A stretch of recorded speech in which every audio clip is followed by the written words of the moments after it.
Hello, it's Brian, and it's been a day.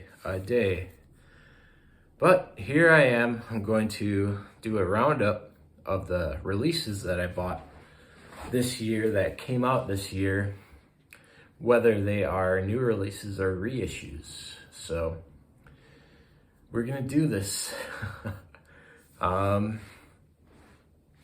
out with this one. This is Withered Hands, How to Love CD full length. Came out this year. This actually has my song of the year choice, Waking Up, if you want to listen to it on Bandcamp or something. Which is a nice single. So that is.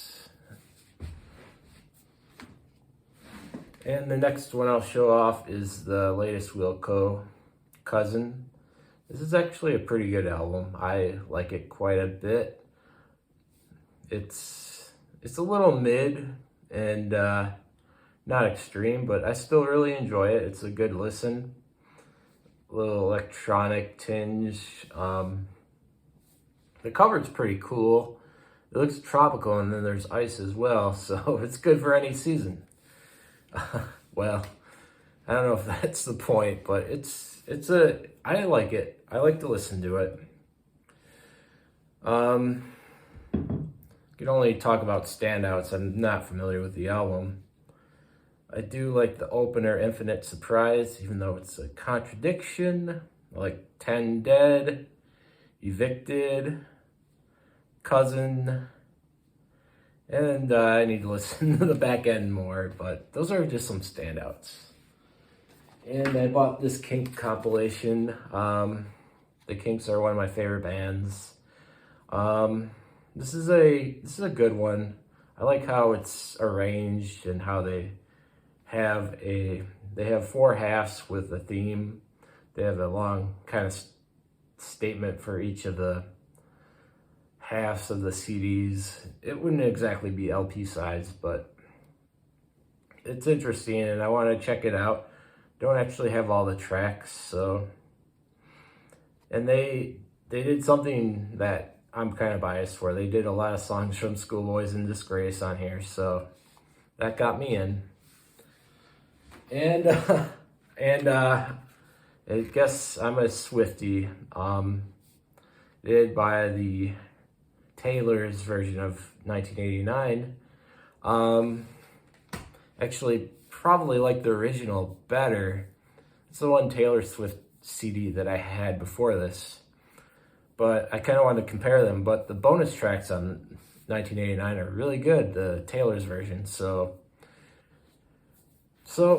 it's nice to have both, but strangely, it took me a while to get to the bonus tracks. I just wanted to focus on the album.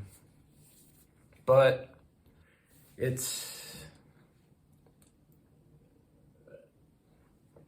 a pretty good album. There's some of the sleepier ballads that I don't love, but I really like the album quite a bit.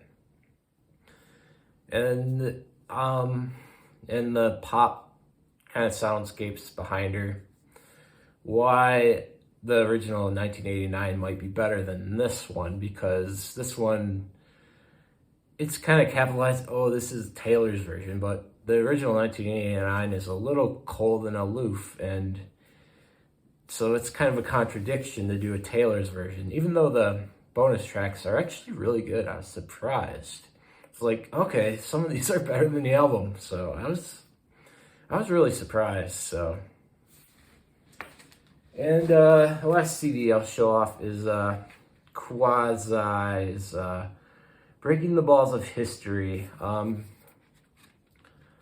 really tried to get into this. It does sound like a good Quasi original sound from even their 90s album, but I just couldn't get into it. I couldn't really get absorbed in the lyrics or have interest in it.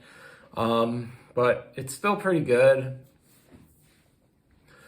But it's just a little too negative and bitter for me at the moment. Even though I can be like that myself at times, it's just not for me right now. as a fan of the band, I will hold on to it. And it's kind of been publicized as a return of Janet Weiss as the drummer of Quasi. She sings a song on it here as well. And just showing off that she's really still badass. And it is really a classic Quasi album, but I still didn't love it. It's just not for me right now. But I'm glad I have it and checked it out. And the vinyl I got that are both reissues. I got Bob Dylan's Another Budokan.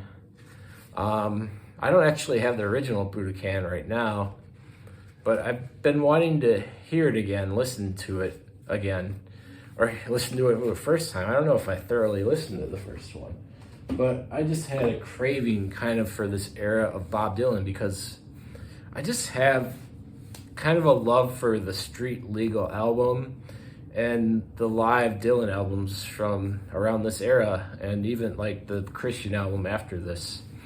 The Christian albums after this and the bootleg series in particular. So I was just really interested when this came out and I bought it right away. And I hope to buy at Budokan as well very soon, the original. But there's horns and it's a pretty good live band and he sings really well and clearly. In this era, so it's just after the Rolling Thunder review, so it's pretty interesting, pretty tight, and some nice arrangements,